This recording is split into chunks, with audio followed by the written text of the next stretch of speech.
Well, good evening, and welcome to the library.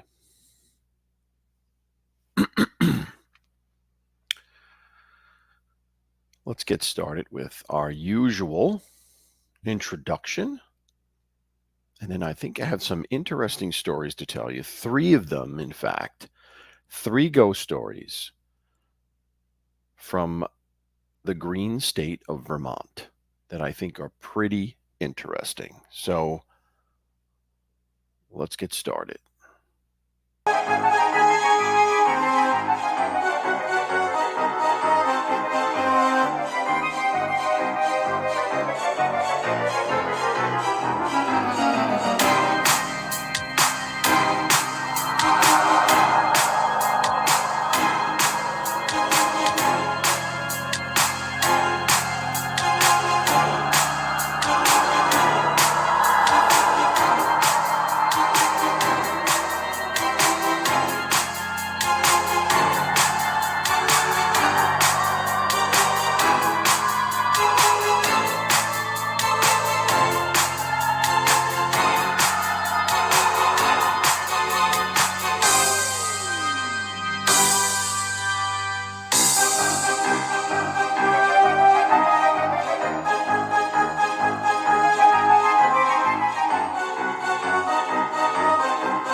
Well, hello there, everyone, and thank you for joining me on this 4th of July Independence Day weekend. I am very honored for you to spend some time with me as I tell my tales, my spooky tales.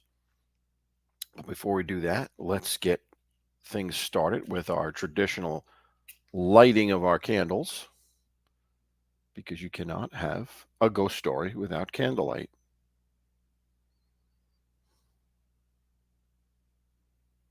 Let me just shut that light off. There we go. That's what we need. And let me get this. I don't know what's going on here. I have 3 today. I usually have 2. Well, let's see how this works. If it's too distracting because it's right in my eyes here, I might have to remove one. Maybe I'll do that right now because it's too distracting to me. All right. All right. So, first of all, let me say hello to all my good friends that always spend some time with me. Paul C., how are you? Arlene Merlino, Shannon Smith, CG2, Cinnamon Girl, thank you for being here. Arlene Merlino, thank you for being here. Patrick Ortega, Gianni Catalano, of course, is here. Delilah, great to see you. Sven Larson, great to see you. Gina, great to see you. I see that you might have to leave because of the fireworks. I get it. And I think that's and Bambi was here earlier. So hello to Bambi, even though you may not be here. I am thankful for you stopping in. All right. Osada, great to see you, my friend. Now, I have 3 ghost stories from the green state of Vermont. And afterwards, I'm going to tell you about a personal paranormal experience that I had. And it's the honest to God truth. This happened to me 2 weeks ago. and it's not a long story. It's a short story, but I swear it happened to me. So stick around if you want to hear that. All right, let's get started with our ghost stories. So, Chris T, good to see you, my friend. Kelly, the Trockster in the house. Kelly, good to see you. I hear someone shooting off fireworks around here, which are pretty big, pretty loud. Anyway, all right. So let's start off with Vermont in general, right? Vermont, we all know where the state of Vermont is. It's up north. It's near Canada. Now, these three stories take place in the northern half of Vermont. And just to give you a good, let's say, a good example of this, so you have a good refreshing in your mind. Here's the state of Vermont. To the north is Canada, right there, and these take place around the Stowe region and the Burlington area.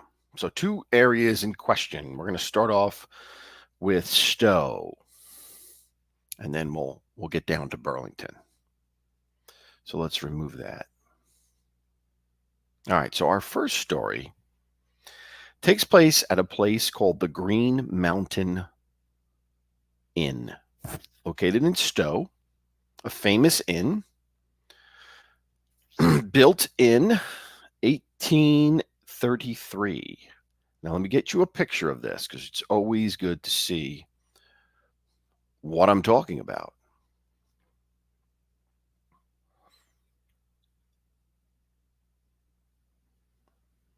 Where is this? Here it is. All right, this is the Green Mountain Inn. And as you can see, it's a beautiful, very old inn. And this picture was taken obviously in snow at Christmas time. And you can see how beautiful it is and scenic. And what a wonderful place it must be to stay. How relaxing a nice place to stay. Well, the ghost story that's associated with this bad boy here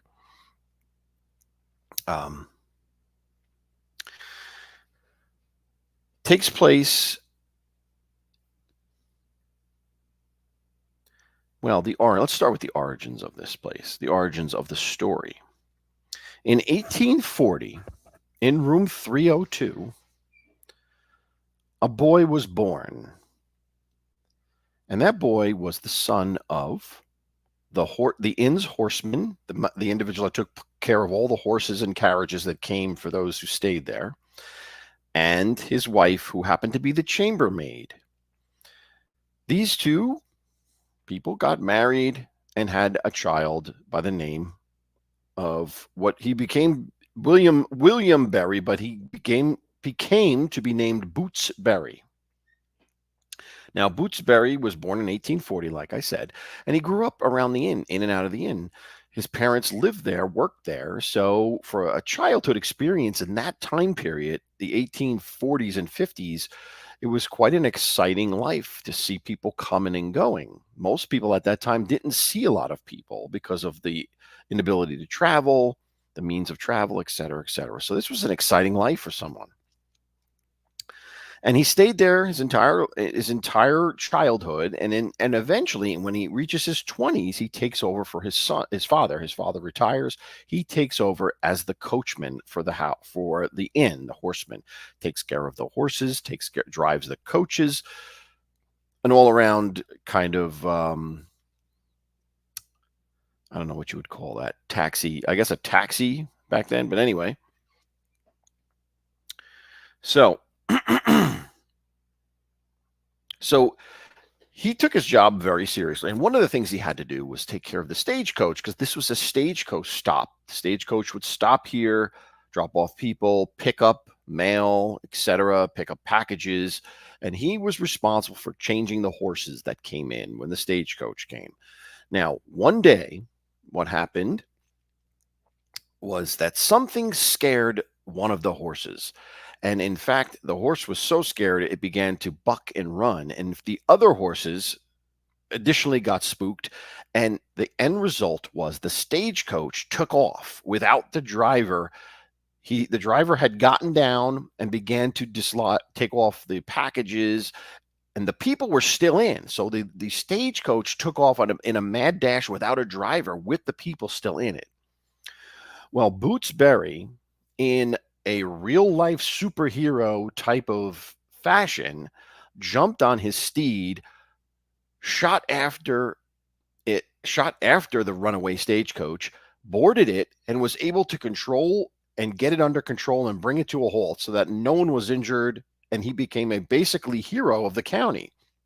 And in fact, they awarded him a heroistic medal, that he was a hero. He was a hero. And with that became fame and notoriety of the time. So it's about the 1860s now when this happened, late 1860s. And he becomes this folk hero of the area. And as a result, a lot of opportunities came his way. People came to see him. People wanted to meet him. People started buying him drinks, giving him gifts, etc. And Boots Berry became a little too indulgent in this. The fame went to his head. He began to drink heavily. He began to womanize, going after women and so on and so off, going after married women, etc. So he was a little out there. After a while, the fame went right to his head, to the point that they ended up kicking him out of the inn. He lost his job, and then he ends up traveling the country, basically doing odd jobs, a bag of odd jobs here and there, doing some shady things as well, just to survive. And his travels eventually take him to New Orleans. And while in New Orleans, he gets arrested and thrown in jail for robbery. And while in jail, he spends a few years there. He happens to meet an individual who was a famous tap dancer. And this individual was his cellmate for a good deal of his time. And what was there to do in the jail at that time is, not much. And in fact, this cellmate teaches Boots Berry how to tap dance. And in fact, he becomes very good at tap dancing.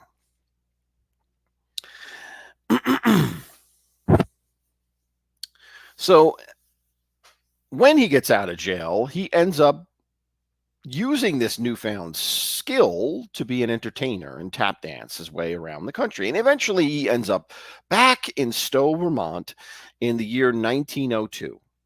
And at this point, he goes back to the old inn where he is to perform at the old inn, now that he is a traveling performer, also of some fame and notoriety of his past. But he happens to get there in January, and as anyone would know, in January there's tons of snow in Vermont, so it's quite a very busy time for this. For currently, it's a busy time for skiing, but at that particular time, it was a time where people did a lot about sleigh riding and stuff like that. That was primarily what they did. The rich would come to these inns and sleigh ride in the winter and such. But anyway, he happens to arrive at the inn at the time a major snowstorm hits. Now, this major snowstorm was unpredicted. It was out of the blue. And as a result, people were stuck. People couldn't get anywhere. He was stuck at the inn.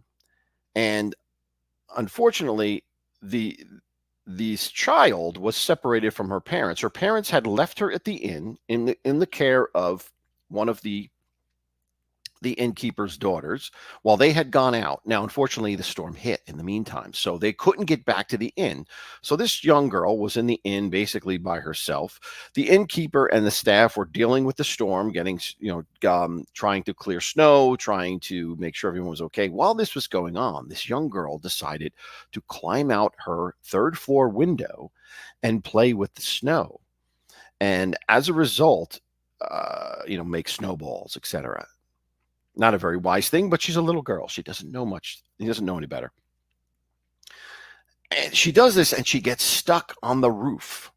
Is petrified, can't move. Meanwhile, the snow is coming down, and everyone is basically in a panic. Well, Boots Berry, harking back to his old hero roots, dashes up the stairs, through the window, and onto the roof.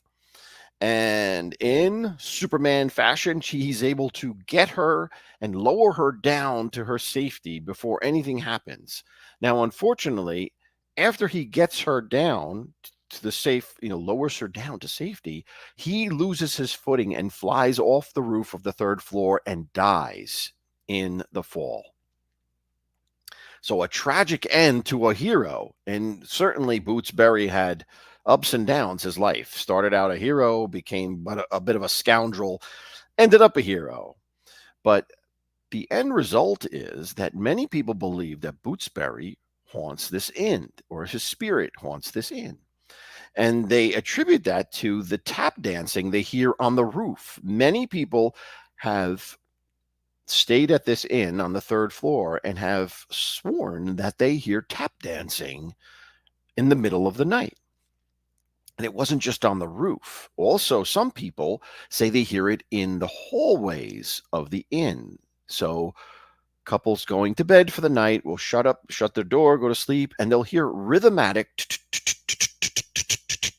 tapping on the floor. Get up to see what's going on, open the door to the hallway, and see no one there. So Boots Berry's spirit is alive and well at the Green Mountain Inns, performing a tap dance for anyone who wants to see it, or maybe those who don't want to see it or hear it, I should say, because you can't really see him. So he roams the halls at night. Some people have claimed to have seen an image of him, but most hear the sound tapping away in a rhythmatic fashion. So good old Boots Berry's ghost is haunting the Green Mountain Inn. So that's story number one. Just having a sip of a little cognac. All right, let's move on to our next location and next story. Now, this one is a sad one, I would say. So let me get to the setup for this one. Now, around the year 1900, in Burlington, Vermont, the Industrial Revolution was still in full swing. And one of the things they would do in Burlington is they would produce garments. I'm sure many people are familiar with Burlington Coat Factory. That's its origin from there, Burlington, Vermont. That's where the company originally came from. So there was a mill there by the name of Queen City Cotton Mill, where they would process the cotton. The cotton would come up from the south where it's grown, and they would be processed there and loomed into fabrics. And many, many people, immigrants as well as American citizens, would work in these mills, and specifically in the Queen City Cotton Mill, to create these garments. Now, in the year 1900, a young woman by the name of Marie Blaris, it's a French name. She came from Quebec. She emigrated to Vermont to work in the mill in an attempt to send money back to her family, to help her starving family. For whatever reason, I don't know why, her family was not doing well. So she emigrated here to work in the mills and earn some money. Okay. She was 22 years old at the time. Now, she worked very hard in the mill. In fact, some people at the time said that these were very unsanitary and cruel conditions for the workers there, working very, very long hours, treated almost like slaves. And let me give you a picture of the Queen City Cotton Mill. Just so you get a picture of what I'm talking about here. All right, where are we?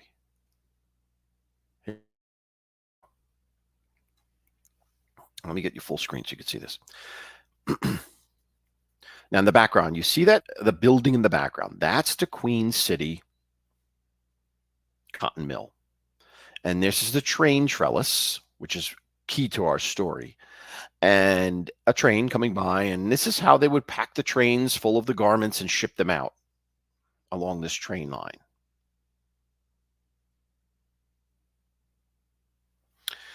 And like I said, Marie worked in this place, worked very long hours.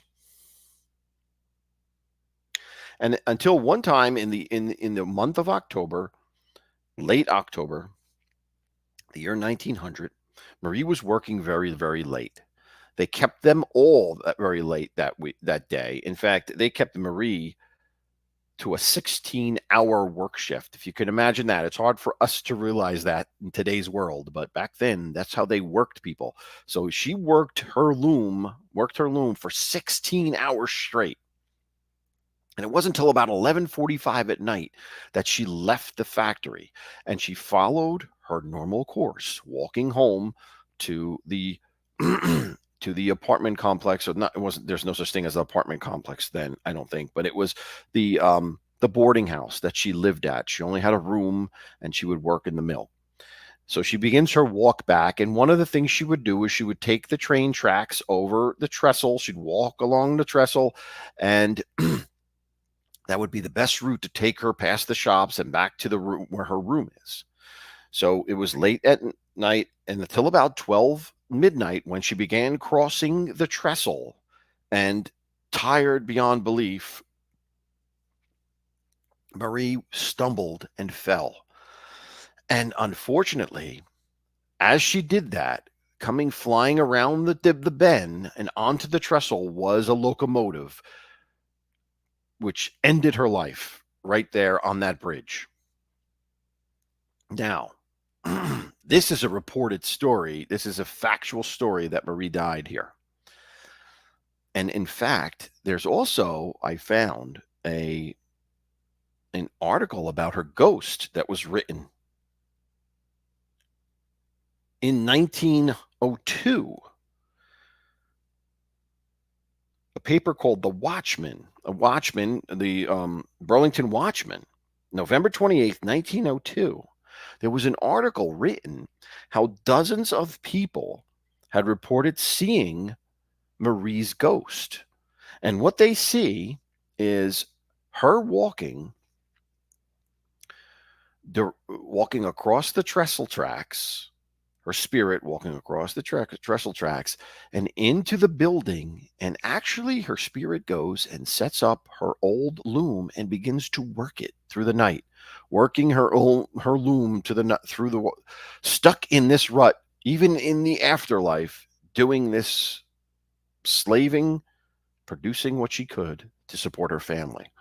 And many people have said they have seen her there.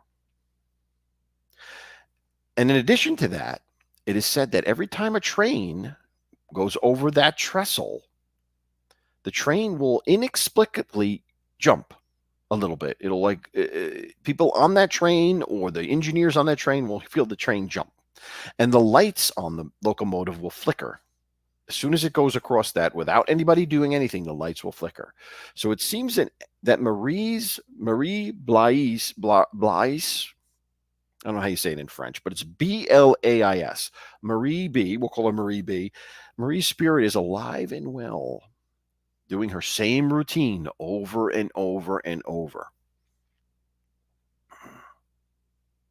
A tragic story, but based in factual, documented accident of a train killing a poor woman that had worked late at the mill in Burlington.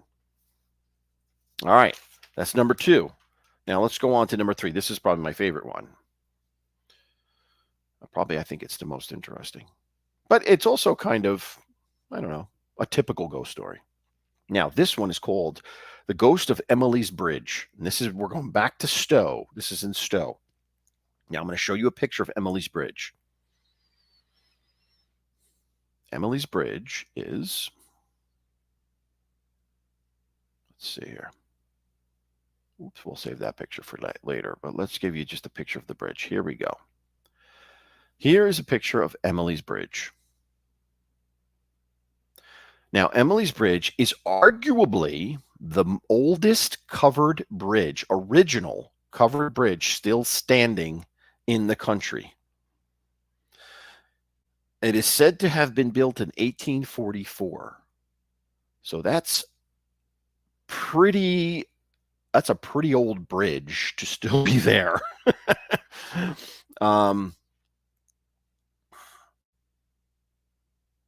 And as you can see, it's in a quite scenic and beautiful area.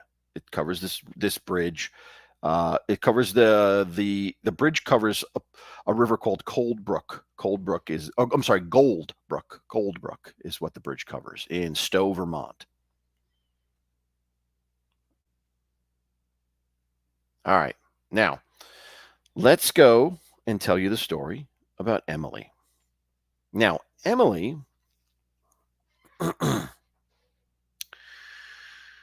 um, around 1889, a local girl by the name of Emily was courted by a boy named Josh.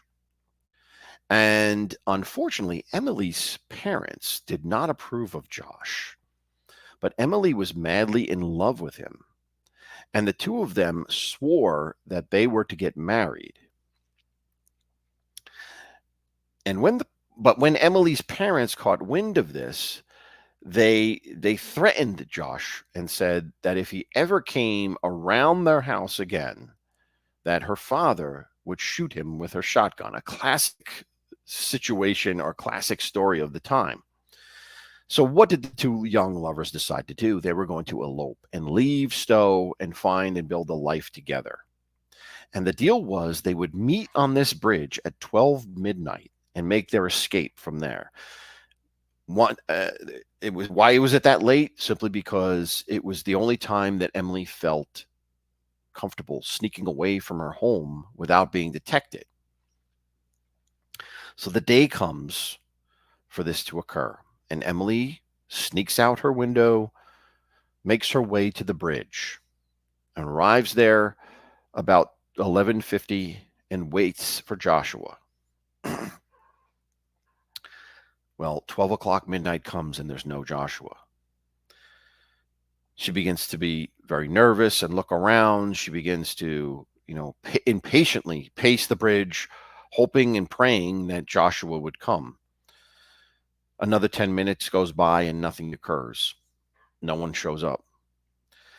And as she's pacing back and forth, she notices nailed to one of the rafters in the bridge, there's a note, and it's addressed to her, Emily. So she opens the note and reads it, and to her horror, it is a note from her beloved telling her that he cannot go through with their plans, and that in fact he is in love with another girl, and that he's going away to meet her and marry her. Well, Emily is beside herself with grief and horror and disappointment, and she's so beside herself that she hangs herself from the rafters of the bridge. And then the very next morning, her body is seen hanging, dangling in the very middle of the bridge as a coach came by. A random coach came by and finds this poor girl hanging from this bridge. Now, it is said that her ghost has haunted this bridge and the surrounding areas ever since, that she cannot move on from such a tragic and horrible death and such a miserable experience that brought her to that. Now, what are some of the things that people have seen here that leads people to believe that Emily's ghost is around? Well, one of the things that's commonly reported is footsteps on the bridge. If you go walking through here and stop, you'll hear footsteps walking alongside you and will continue after you stop. Another thing is people will hear a girl screaming and echoing, her scream echoing through the bridge, but only when you're in the bridge. Only when you're under the covered bridge do you hear the scream and the echoing. And another thing that happens that's quite bizarre is that cars that pass through the bridge, because cars can go through here, cars pass through the bridge will come out the other side with scratches on them, as if claws had scratched the side of the car, but they don't hit anything. It's a one-lane bridge. They just go right down the middle. There's no way they can hit anything.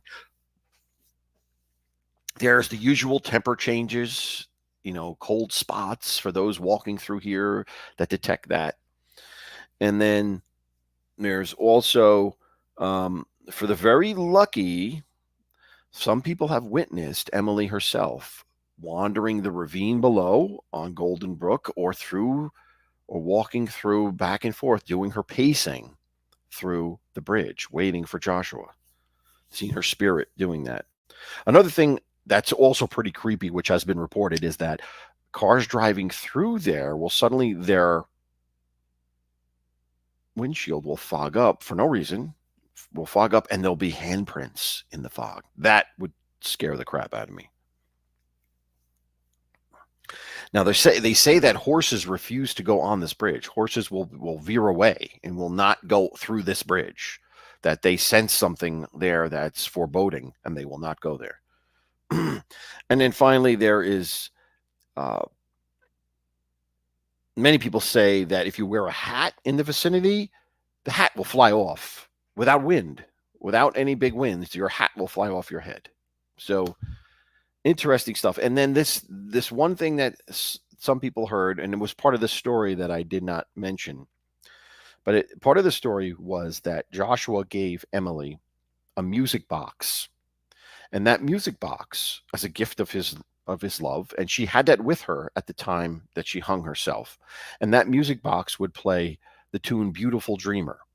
And some people say that if you go there at night and you're very, very quiet, you can hear "Beautiful Dreamer" being played on a music box. So that was beyond, if I heard that, I'd hightail it right out of there. So that's the story of Emily's Bridge in Stowe, Vermont. A fascinating tale, also a tragic tale, but very, very fascinating to me.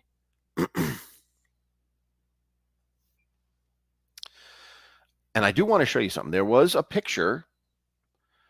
a couple of pictures that were taken here by paranormal investigators, which I think are worth showing. So let me show you them on Emily's Bridge. Now, here's the first one.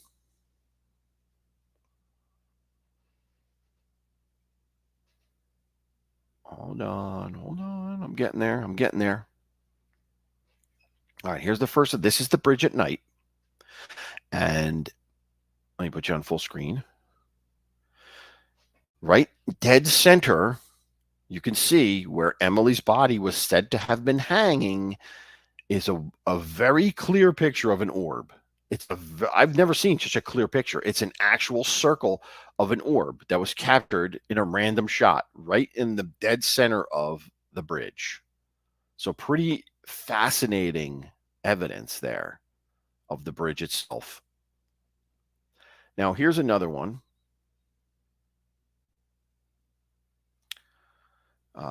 Here's another one. Hold on. This one, it's a little bit, more.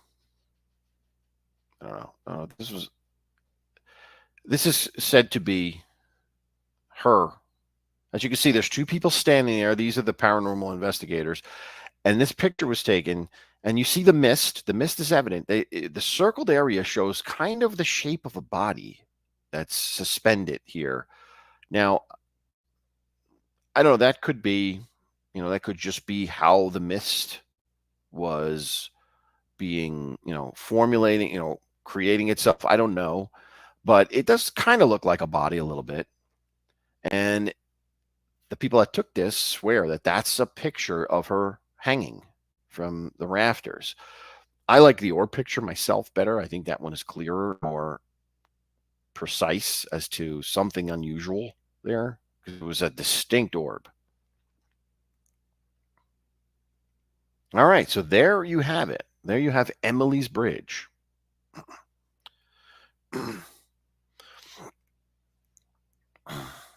So let me say hello to some folks that came in since the beginning that I missed. So, hello, Baywatcher. How are you? Good to see you. I see Delilah. I came in. I don't know if I said hello to her. I may have, but I just may have forgotten. Anyone else that I missed? I think someone else came in too that I missed. Nancy, I don't know if you're still here, but thank you for joining. Deborah Roberts. Good to see you guys, as always. Thank you for being here. Sliminy Cricket. Good to see you, my friend. I think I'll be out of here by plenty of time for your show. I think you're doing your show. Slim does his show at 10, so there'll be plenty of time to jump on over there. That's what I'll be when I'm done. I think that's everybody. If I miss anybody, I apologize, but thank you those that are just lurking and hanging out. Yes, please hit the like button. Thank you, Cinnamon. I appreciate that. If anybody can hit the like button, it does help. I don't care what people say. It does help.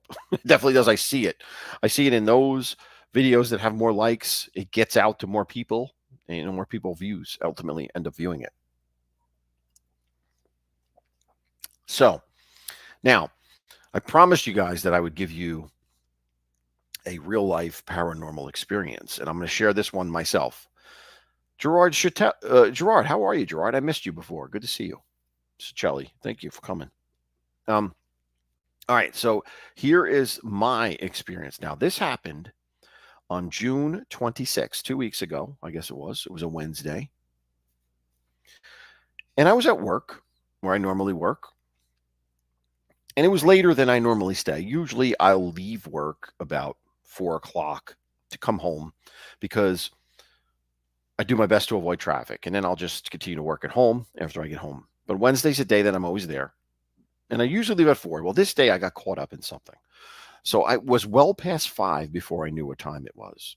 Now, since the pandemic, I know it's been a while, but since the pandemic, the buildings have been empty. They continue to be empty. There's people there, but they're never what they were before. And especially late on a Wednesday, it's probably one of the times where there's less people there. So when I ended up leaving, the place was basically excuse the term, a ghost town. There was virtually nobody around. And how I get home is I'm in a building and I take a tunnel. There's a tunnel underneath my building that goes to a secondary building, which leads to the parking lot. So in order to get to my car in the garage, I have to go through, and I don't have to go through the tunnel. I could walk outside, but usually I take the tunnel. Now the tunnel's underground, obviously. It's in the basement. You go down to the basement and you walk this tunnel. And this tunnel winds. It goes, there's various turns and cuts to get where you're going. And I've walked this tunnel countless times over the years. Now, it's about 5:30, I guess, at this time, by the time I get into the tunnel. And I'm walking along, and there's not a soul in the tunnel. Nobody. Now, usually you'll see some contractors down there doing work or some electricians, tradesmen, something like that. The maintenance people usually are down there preparing to go up into the buildings to do stuff like that. Nothing. Nobody at all. Nobody there. Well lit, completely well lit. I'm proceeding along, and I'm walking. And there's a part of the tunnel which has doors, and these doors are automatic. They open when they detect motion. So kind of like Get Smart. Do you ever see the beginning of Get Smart where he's walking and all the doors open, as he walks them? That's exactly what it's like down there. The doors open for you, and then they close behind you after you pass. So I reach the automatic doors. The doors open. I walk through it. And as I walk through it, and then there's a corner that I turn. You go past it, I turn the corner. Now, usually when I turn the corner, I hear the doors close behind me, which did happen this time. I heard the doors close behind me. But as soon as the doors closed, I heard footsteps from behind me, footsteps in a running or a jogging motion.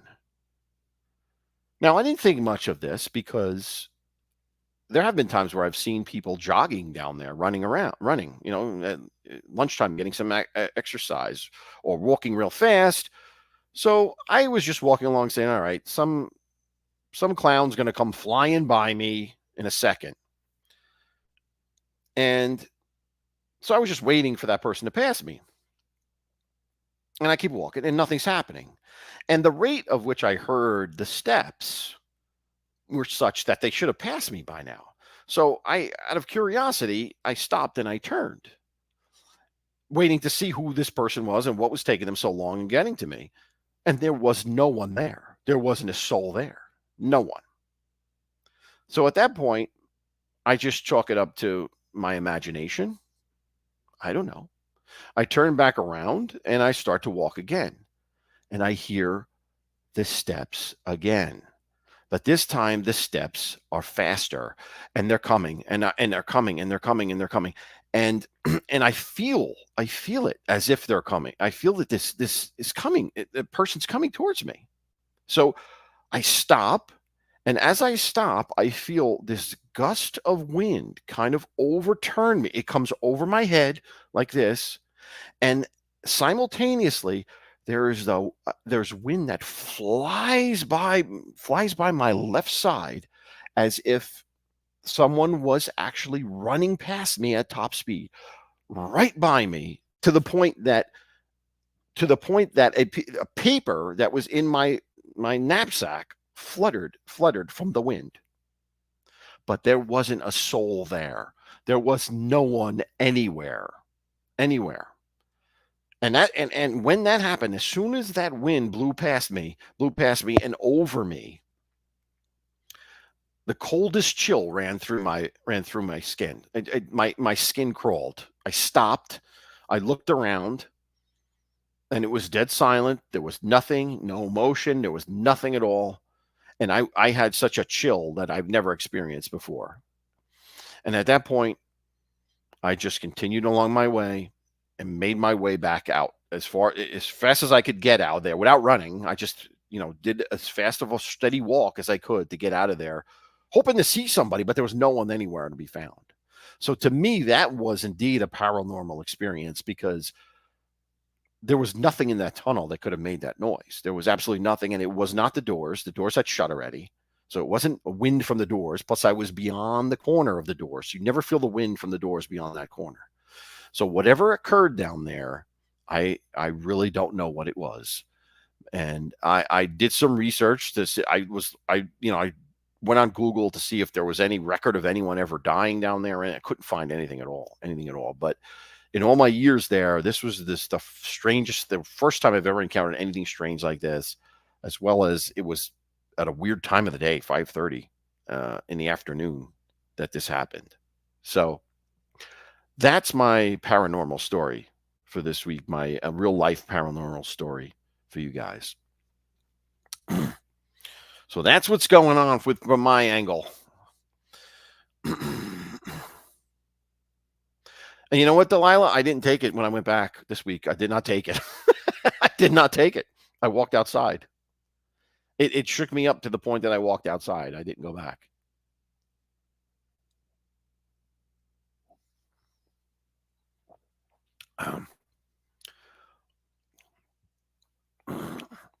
Johnny, something attached to me? What does that mean? You mean like?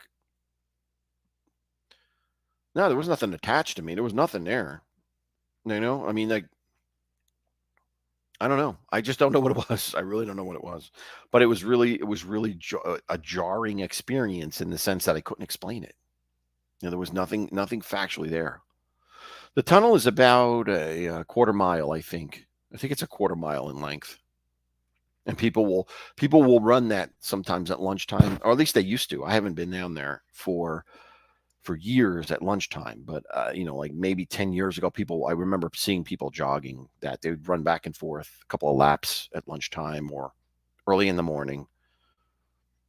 And actually the tunnel has markers on it that tells you how far you are, for those that are counting their steps and all that stuff.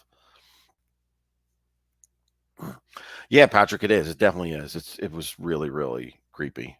And next week I will get the gumption to go back. I will. Because I got to see what happens next time. I mean, if anything else happens again, or if this was a one-time thing, I don't know. But I'll definitely have to go back and see what's going on down there. Maybe I'll take a video. If I'll take a video, and if anything's there, I'll show you guys. But yeah, that was quite an experience for me. Like I said, I never really had a real type of weird experience like that before. Yeah, same time. Yep. Well, we all have cameras, right, Gianni? We all have cameras now with our phones, so it's pretty easy. So that's my story for tonight, guys. I hope you liked them. I thought they were pretty interesting. Please hit the like button. I know CG2 said that, but please do that for me. I'd really appreciate that. Yeah, maybe orbs, Gianni. I don't know. That's a good question. Maybe I'll take some. Yeah, I'll take some pictures and see if I can get some orbs or something. I don't know. Who the hell knows? Like I said, I couldn't find any documentation of any bad things happening down there. But who knows? I mean, this tunnel goes back to prior to World War II, and that's why it was built. It was built as a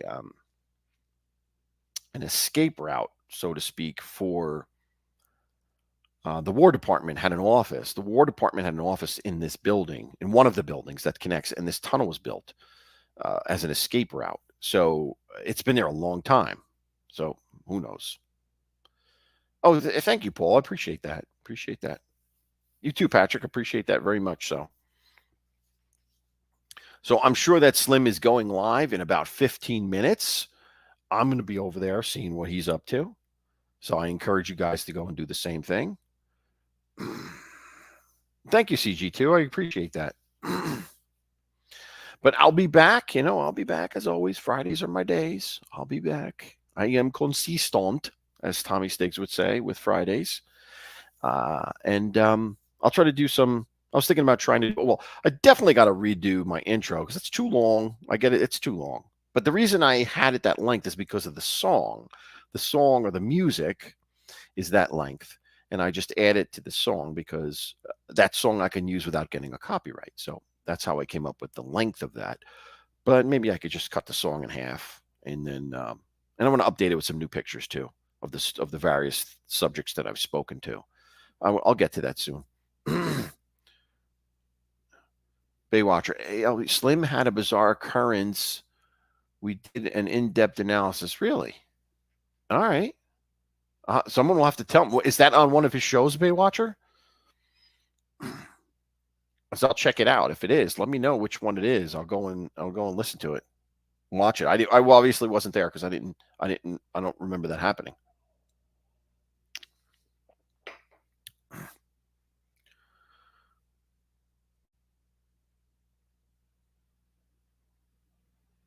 You got a strike last night, Slim?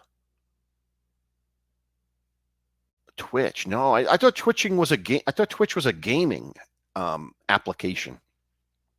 I've never used it.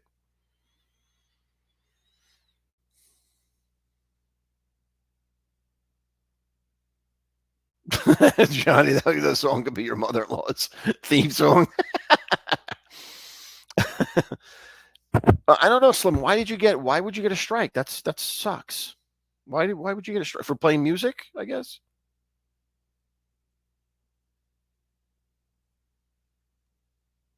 Oh, okay, Baywatcher. Okay, cool. Yeah, let me know. My email or whatever. You can email me. My email is in there. Email is in on my page. You can email me that or whatever, or leave a comment. Leave it in a comment to this, maybe. I want to definitely check that out.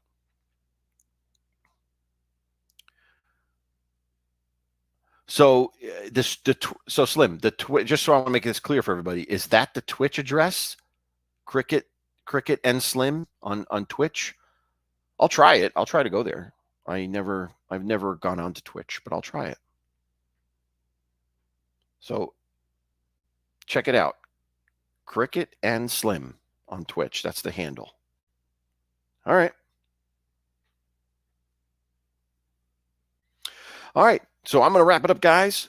Thank you as always for being here. Appreciate it. Love each and every one of you. Remember, I won't do this if you guys are not listening. There's no purpose in me talking to myself. So without you guys, this is nothing. You're everything to me. And Slim, you know what? And Lenny is not even here tonight. I just forgot. Lenny is not here. Where's Lenny? I totally forgot about Lenny. Oh well, Lenny will be back next week. Lenny will be back next week. All right, guys. Thank you so much. As always, help me build the guild. Share this. Do whatever you got to do. Share it. Help me build and help me continue to do this. And I'll be here as long as you guys want me to. So, as always, I say stay scared because it's fun to be scared. And I will see you next time as I blow out the candles. Have a great evening.